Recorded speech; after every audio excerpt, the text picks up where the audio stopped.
Hoje nós vamos começar uma reflexão complexamente, e vocês que me escutam às quintas-feiras já devem ter percebido que normalmente as minhas reflexões, elas são tomadas vira e mexe por uma percepção um pouco mais psicológica, porque amo essa área, porque trabalho com isso. E hoje, mais do que nunca, ela vai ser tomada de alguma maneira. Lógico que não deixando de lado, não esquecendo, por exemplo, os processos teológicos, a percepção de Deus, mas hoje eu acho que nós vamos ser tomados de alguma maneira, ou pelo menos eu fui tomado ao escrever essa reflexão, por ideias psicológicas, e eu espero e desejo que com essas ideias o Espírito possa caminhar isso até você. Para quê? Para que você gere apenas uma transformação de ideias? Não, uma transformação de vida, uma percepção um pouco diferente de como você entrou aqui. Assim eu espero que essa mensagem chegue até você. Situações variadas podem mudar o nosso estado de espírito. Acho que você já deve ter percebido isso na vida.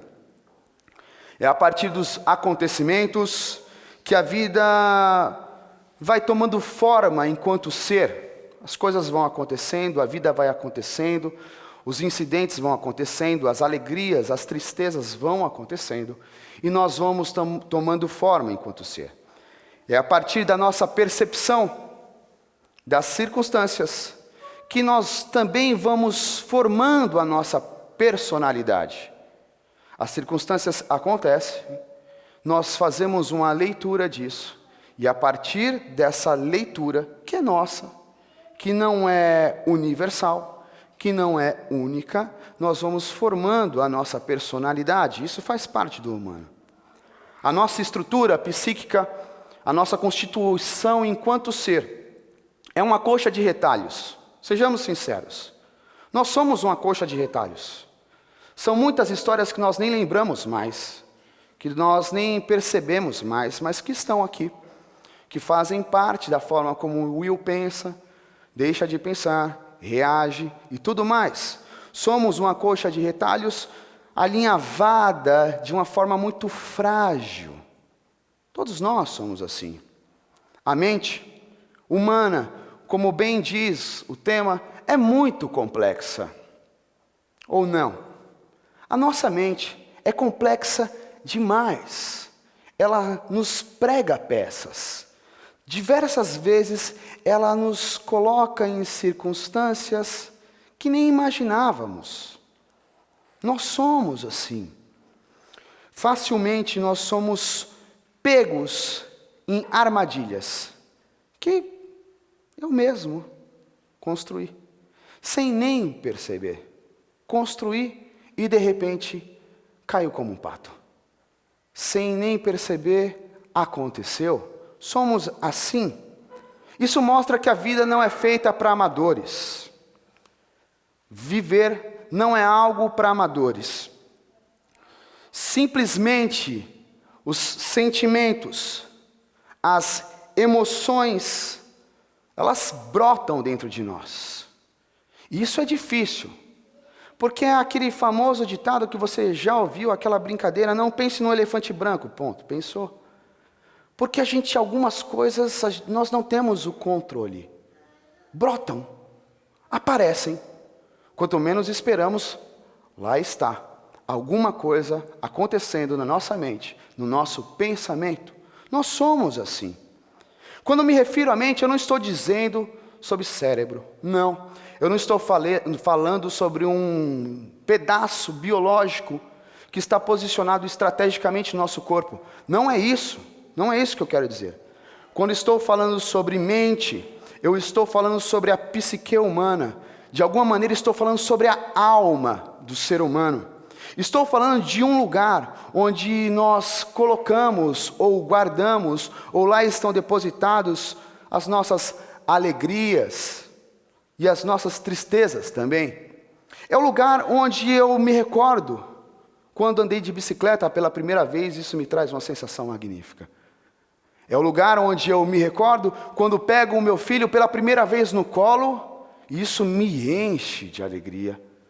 É o lugar onde eu me recordo do meu filho ou minha filha andando pela primeira vez. O lugar onde eu me recordo daquela descida forte que eu encaro cheio de coragem com um carrinho de rolimã. É o lugar que eu me recordo onde eu empino pela primeira vez um pipa e vejo ele voar. E esse final de semana que passou agora eu tive uma experiência muito legal. Esse final de semana agora foi o acampamento dos adolescentes. E uma das atividades que nós fizemos, algo simples. O que foi? Construíram uma pipa e soltaram uma pipa. E talvez porque eu cresci soltando pipa, eu achei que aquilo era tão simplório, tão bobo. Mas quando fizemos, eu tive uma surpresa. Porque aqueles garotos e garotas, boa parte nunca tinham feito um pipa e visto uma pipa no ar. E quando eu vi a reação, o olhar, o sorriso, os olhos brilhando, eu falei, pronto, valeu a pena. Então essa recordação, essa memória, não só de ver a pipa no ar, mas de construirmos juntos, de fazermos a rabiola juntos, de colocarmos o estirante juntos, tudo isso vai ficar marcado, está lá na memória. Assim como as dores. Quando alguém querido vai embora e parte, lá está depositado isso. Nesse lugar, na mente está depositado isso. Lá é o lugar onde nós suportamos tudo da vida. Nós somos dotados de um complexo sistema emocional, biológico, afetivo e vincular. Todos nós somos dotados de sistemas complexos. E isso, na minha percepção, é magnífico. Sabe por quê? Porque isso nos torna extraordinariamente humanos. É exatamente essa complexidade, essa subjetividade, que nós não sabemos ao certo de qual será a reação, de como a pessoa vai entender, de como ela vai ler. Exatamente esse processo nos faz extraordinários. É da subjetividade que vem as emoções, a alegria, a tristeza, a melancolia, o contentamento, a paixão, a desilusão. É de lá que vem tudo isso. É desse lugar que nós literalmente nos alimentamos para viver. Deixa eu fazer uma pergunta. O tema complexamente está inspirado num filme. Divertidamente. Quem aqui já assistiu esse filme? Levanta a mão, por gentileza. Tá certo. Tem um número bom, mas muita gente não assistiu. Posso te dar uma recomendação? Faça isso urgente. Assista esse filme ontem. Aí você vai me dizer o seguinte, mas Will, Divertidamente parece um filme de animação, para criança. Pois é. Eu tenho a impressão que o filme Divertidamente é um filme de criança, feito para adultos. Porque este filme mostra exatamente essa complexidade, essa subjetividade, essa luta não é a melhor palavra, mas esse balanceamento que nós temos dentro de nós, de tristeza, de alegria, de angústia, de amor, de raiva, de ódio. E mostra isso, porque isso é o ser humano. E é um filme lindo, vale muito a pena porque ele fala desse lugar chamado mente e de uma maneira lúdica e muito clara. Então, assista esse filme, por favor. O tema, complexamente, está totalmente inspirado nesse filme. Aliás, no filme, tem um trecho que eu acho muito engraçado e ao mesmo tempo me fez lembrar de algumas coisas minhas da infância. Tem um trecho de um personagem chamado Nojinho, que quando ela vê brócolis, ela simplesmente se espanta, como toda boa criança odeia brócolis. E ela faz com que a garota, porque o nojinho é uma emoção que está dentro de uma pessoa, faz com que a garota tenha uma reação e dê um tapa, por exemplo, na colher que o pai está tentando colocar na boca com um brócolis. Isso me lembrou de um garoto chamado William, alguns conhecem ele hoje como Will, quando era garoto, com o fígado. Eu tenho dificuldade imensa de comer fígado. Se você quiser arrumar um inimigo, só você me oferecer fígado. Pronto, acabou nossa amizade aqui, não vai dar, a gente não consegue continuar conversando. E me mostrou exatamente isso, essa reação que vem de primeira. Que a gente, quando tem algo que não gosta, a gente reage, às vezes, de uma maneira até impulsiva. Inspirados nesse filme, nós, eu, Vili e Jerusa, queremos repartir algumas ideias com você. E eu quero ler um texto, na verdade 2 textos, com vocês, que estão em Provérbios, capítulo 4, verso 23, Mateus, capítulo 5, verso 8. Hoje, especificamente hoje, eu vou ler esses textos na versão NVI, Nova Versão Internacional. Posteriormente, eu também vou ler na mensagem, mas a priori eu vou ler na NVI, porque eu gosto da forma como foi escrita esse texto nessa versão. Provérbios 4, verso 23, e Mateus, capítulo 5, verso 8, diz assim, Provérbios 4. Acima de tudo, guarde o seu coração, pois dele depende toda a sua vida. Vou repetir.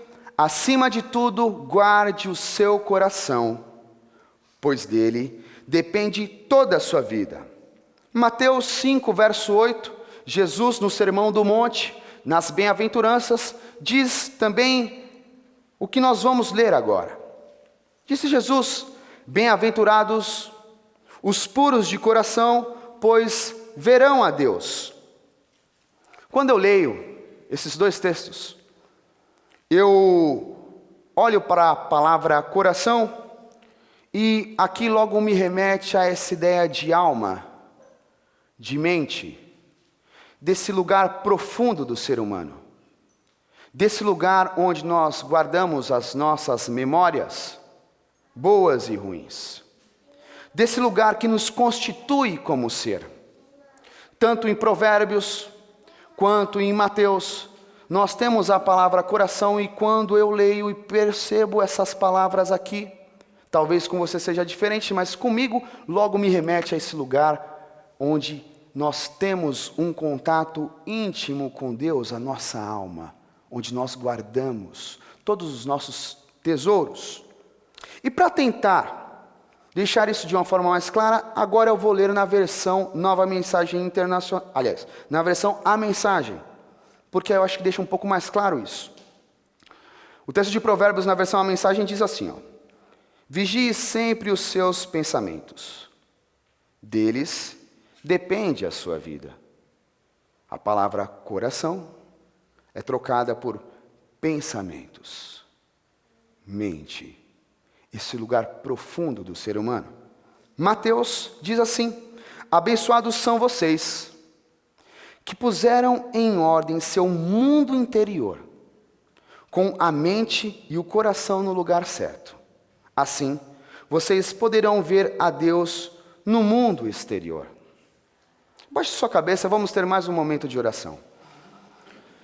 Pai querido, nós queremos lhe pedir nessa noite que o seu Espírito fale aos nossos corações, que o seu Espírito fale nesse lugar profundo, na nossa alma, que nós possamos hoje à noite sairmos daqui transformados, mais parecidos com Jesus Cristo, que nós possamos hoje à noite aqui sermos tocados pelos valores do reino, pelo amor, pela bondade, pela esperança e pela humanidade. É isso que eu te peço em nome de Jesus. Amém. Primeira coisa que eu gostaria de repartir com vocês é: permita-se sentir o sentimento. Aí você vai dizer: Will, óbvio demais. Então, parece muito óbvio, é verdade. Mas eu preciso confessar uma coisa a vocês. Por diversas vezes, que eu já não lembro quantas, recebi pessoas em meu consultório onde diziam que estavam olhando para os sentimentos. Mas no fundo não. Por diversas vezes, dei aconselhamento pastoral para pessoas que estavam dizendo que sim, estavam ali para olhar para os seus sentimentos, mas depois de algumas conversas, era perceptível que não. No fundo, essas pessoas sempre estavam lidando com a razão, com a concretude. Sabe aquelas pessoas que têm bons argumentos? Que sempre têm boa desculpa? Que a vida não está indo bem e quando você tenta apontar alguma questão que é dela, ela diz: não, mas é que, é se, talvez, quem sabe. Sempre desculpas muito boas na ponta da língua. Bons argumentos para não lidar de fato com o sentimento. Para fingir que as coisas estão bem. Para continuar naquela máscara de que tudo vai bem. Mas uma máscara que não ajuda em nada. Que não melhora em nada a vida. Que inclusive não transforma nada. Talvez você está pensando o seguinte: ah, Will, então você é contra a razão? Não, eu não sou contra a razão. Aliás, minha primeira formação me ensinou muito a ter razão. Minha primeira formação em engenharia me fez ter razão e raciocínio lógico. Mas com o decorrer dos dias, com algumas coisas que já vivi, e mais ainda, ouvindo algumas pessoas mais velhas, eu já aprendi que ou se é feliz ou se tem razão sempre. Se você quer ter razão sempre, desculpa lhe dizer, mas não dá para ser feliz. Porque você sempre terá um argumento. Você sempre terá alguma ideia. Exatamente para fugir da real necessidade. A necessidade, às vezes, do afeto, do abraço, da proximidade. Você identifica, você encontra algo. Nós sempre encontramos, nós somos bons em criar desculpas. Então eu aprendi com os mais velhos. Aliás, ontem eu ouvi essa frase. E ela, de novo, quando eu estava pensando na pregação, ela já tinha vindo e eu falei: nossa, que coincidência, porque ontem eu escutei essa frase de uma pessoa, de um senhor. Nós estávamos conversando e ele falou: meu filho, uma coisa eu aprendi na vida, ou se é feliz, ou se tem razão. E eu, naturalmente, fiquei todo cheio, que eu falei: nossa, eu lembrei desse conceito, olhei para aquele senhor, lógico, orgulhoso de ter percebido que, de alguma maneira, eu me conectei a ele, porque ele viveu muito mais do que eu, e acho que aquilo ali me mostra que talvez seja um bom caminho. Então, ou se é feliz, ou se tem razão. Argumento. Um bom argumento ajuda muita coisa. Mas nem sempre é a melhor ferramenta para lidar com as coisas da alma. Um bom argumento nem sempre é a melhor ferramenta para lidar com as coisas da alma, com as questões profundas do ser humano. Nem sempre é. Para guardar o coração, penso que é preciso sentir o sentimento. O que eu falei no começo. Permita-se sentir o sentimento.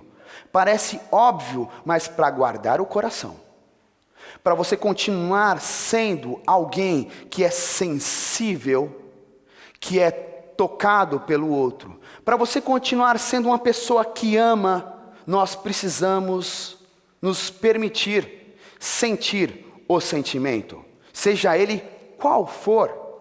Talvez você vai me dizer o seguinte: Will, mas é difícil, é duro às vezes sentir o sentimento. Eu sei, eu já aprendi isso. É muito duro, é verdade, você tem razão. Mas nós precisamos ser sinceros com as nossas emoções, sensações, pulsões, coisas que às vezes nós nem controlamos, mas que brotam dentro de nós. Nós precisamos ser sinceros.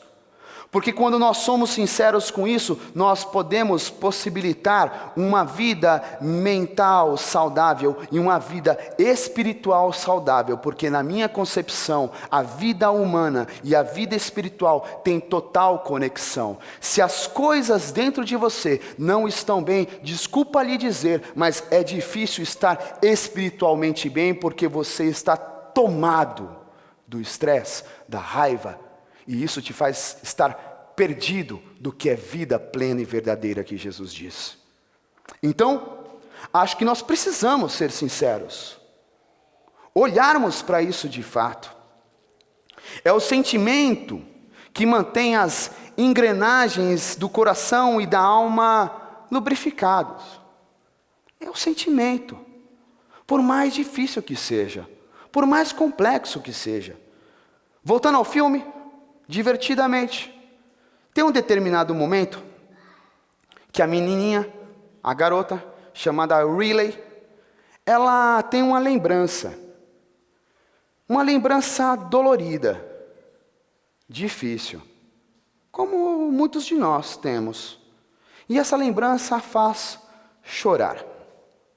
Dentro dela, um personagem que representa a alegria, rapidamente corre para estancar o choro, para cessar o choro, para não faz isso, não chora.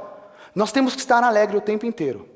E um outro personagem, que representa a tristeza, deixou uma frase que na minha concepção é libertadora, e que na hora que eu ouvi, de verdade, eu tomei um murro no estômago. Dizia a tristeza assim: chorar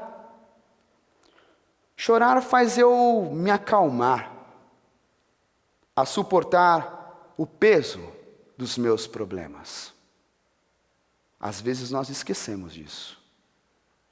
Às vezes nós nos esquecemos que se fragilizar, de que ser humano também é chorar.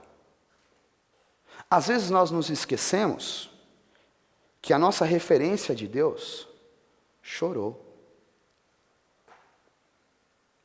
Chorou por causa que perdeu um amigo. Chorou porque estava preocupado e cheio de angústia. E isso o fez mais frágil ou derrotado? Não. Isso fez, de fato, para todos nós, Senhor dos senhores e Rei dos reis.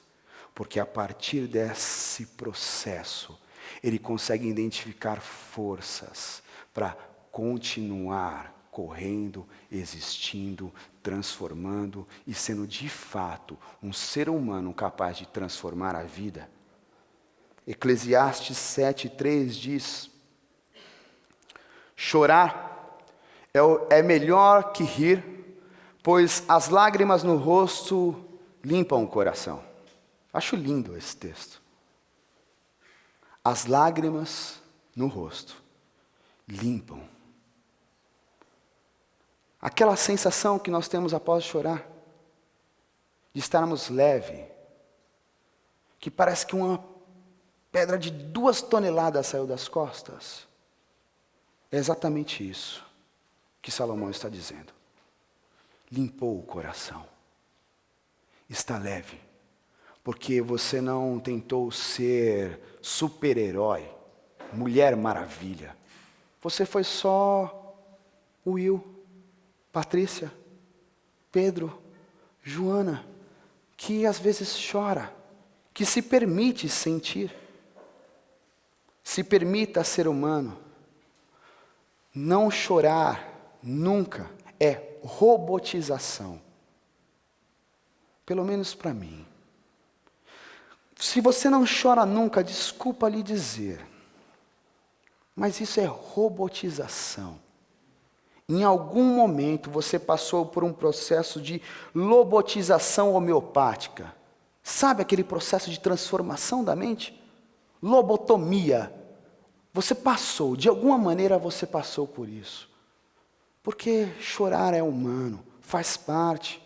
E isso às vezes pode sim lubrificar a alma, lubrificar as questões profundas do nosso ser e nos fazer seres humanos melhores, mais íntegros, porque o choro limpa sim as questões do nosso coração.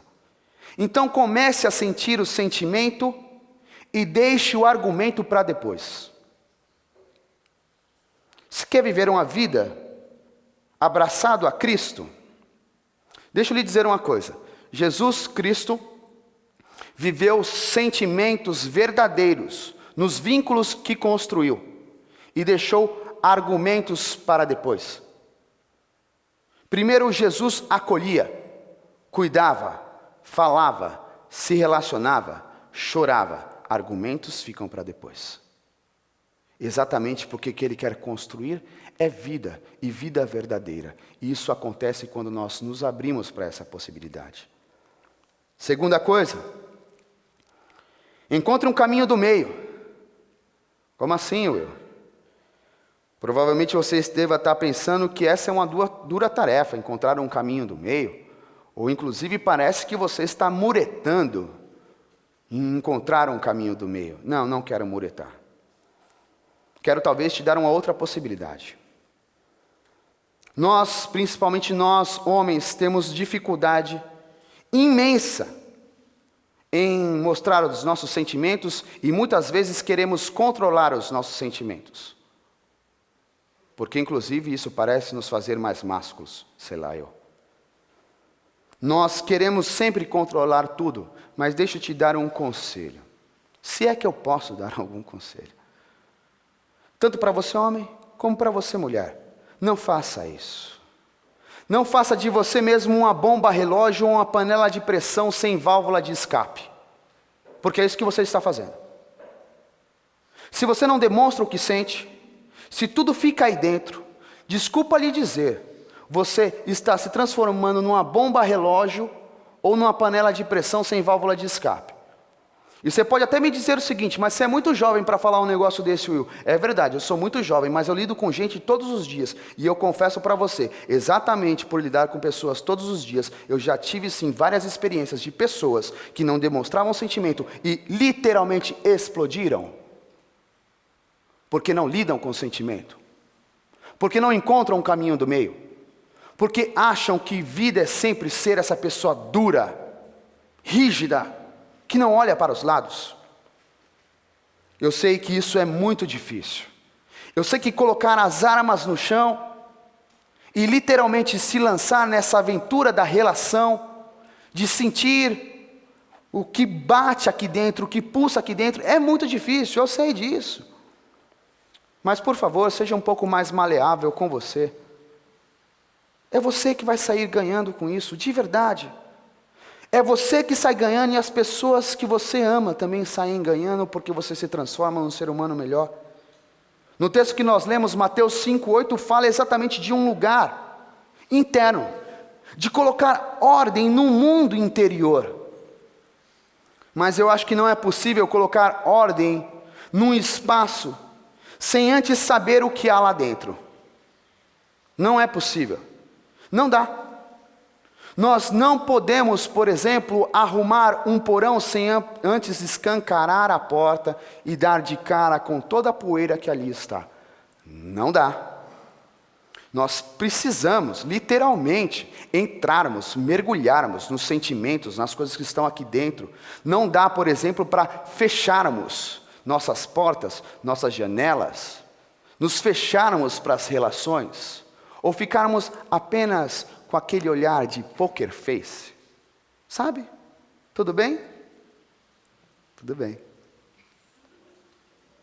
Tudo bem mesmo? Tá tudo bem. Eu não estou falando para você escancarar a sua vida para todo mundo.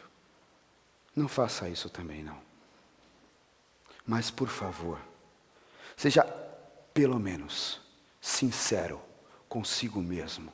Se não está bem, não está bem. Encontre exatamente esse caminho do meio que te conduz para esse lugar, para a alma, para as profundezas da sua alma, exatamente para você poder limpar esse porão e sair desse lugar melhor, transformado, diferente.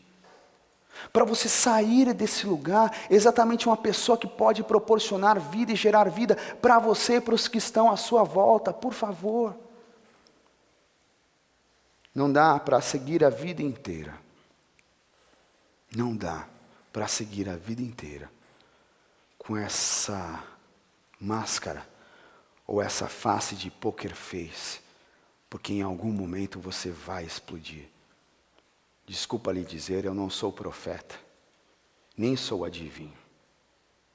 Mas a minha vida e experiência com gente já me mostrou que você ficar exatamente com esse lugar fechado, com máscara, esse olhar de poker face, ao invés de te levar para a vida, te leva para a morte. Para encontrar um estado de felicidade, para nós lidarmos, percebermos, desfrutarmos da felicidade. Por algumas vezes nós precisamos encarar a tristeza, não tem jeito. É o que aconteceu no filme, a garotinha contando. O filme não é suficiente? Deixa eu tentar te dar um outro exemplo, porque isso me marcou muito. Sou muito apegado à minha mãe. Acho ela, como todo filho normalmente acha, magnífica. A mais bela mulher, a referência, tudo isso. Sou muito apegado a ela.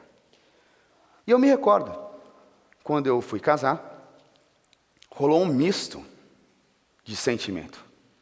Tanto o meu, quanto dela. Porque existia uma alegria. Estou casando, estou amadurecendo, estou crescendo, estou constituindo ou começando, pensando em constituir a minha família, a minha história. Mas ao mesmo tempo me dava uma certa tristeza, porque eu olhava para minha mãe, para minha casa, para o meu pai e falava, e eu vou ter que deixar. E eu me recordo que no dia do meu casamento foi engraçado, porque veio o choro junto com o riso. Isso me marcou profundamente. Porque eu e minha mãe, quando nos abraçamos ali na igreja, choro e riso juntos. Porque ao mesmo tempo existia a tristeza de partir, mas a alegria de crescer. Para nós desfrutarmos da felicidade, por alguns momentos nós teremos que encarar também a tristeza. Não tem jeito. Faz parte do paradoxo da vida humana, da ambiguidade de ser humano. Faz parte. Provérbios 10:8 diz: o coração sábio aceita ordens e ensinamentos, mas o que não tem juízo perde o controle e fica em ruínas. Penso eu que ordens e ensinamentos aqui está falando da própria dinâmica da vida. Ordens e ensinamentos. A vida se impôs. No exemplo que eu disse, casar estava se impondo. Eu queria, desejava e precisava. Então, a ordem é, vai, cresce, aprende. E eu preciso entender isso exatamente para não cair em ruínas. Porque eu posso até refutar, falar não. Mas isso pode me deixar em ruínas porque pode não fazer com que eu amadureça enquanto gente. Então eu preciso, literalmente, entrar, encontrar um caminho do meio, identificar o sentimento e encarar isso por mais difícil que seja. Exatamente para poder construir uma vida melhor. Abrir mão do controle neurótico é uma maneira de viabilizar a vida. E isso é difícil, porque todos nós de alguma maneira temos a necessidade desse controle. Então é difícil demais. Eu não sou imune a isso, eu também tenho isso. E tenho hoje, não é que ficou lá atrás, e eu acho que terei no futuro. O tempo inteiro eu tenho que ficar negociando comigo mesmo. Will, para. Você não precisa ficar controlando tanto as coisas. Relaxa um pouco, desfruta um pouco. Eu também aprendi que as forças dos sentimentos e das coisas que pulsam dentro de nós, às vezes são fortes demais. E algumas vezes são assustadoras. Por isso, deixa eu tentar te deixar um último conselho. Não tente barrar os sentimentos, por favor. Não tente criar diques para segurar o que está sentindo, por favor. Sabe por quê? Porque diques sofrem rupturas. Toda construção sofre rupturas. Nenhum bloco de concreto, ele é único, ele sofre rupturas.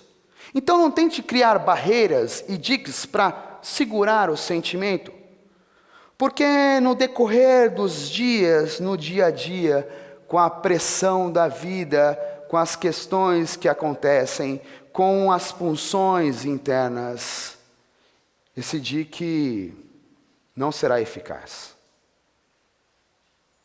Nem um pouco. Você querendo ou não, os seus mecanismos de proteção sofrem rupturas, querendo ou não. E o resultado disso pode ser uma grande avalanche de sentimentos e sensações. E sabe o que é mais difícil? Quando vem tudo de uma vez. Ao invés de você ter força para conseguir exatamente identificar o que é felicidade, o que é alegria, como lidar, como administrar, vem tudo de uma vez, isso pode te jogar numa depressão, numa melancolia, num luto, que talvez fique muito difícil sair desse lugar. Então, por favor, não faça isso, não seja masoquista. Você não precisa. Não tem essa necessidade. Por isso, minha sugestão, ao invés de você construir diques, barragens, digo para você construir, ou melhor, para você literalmente ampliar as margens. Amplie suas margens. A margem que te conduz para a vida, exatamente esse caminho do meio. Esse caminho que vai ampliando margens exatamente para acolher sentimentos, pessoas, situações, momentos, e isso vai te deixando mais leve, melhor.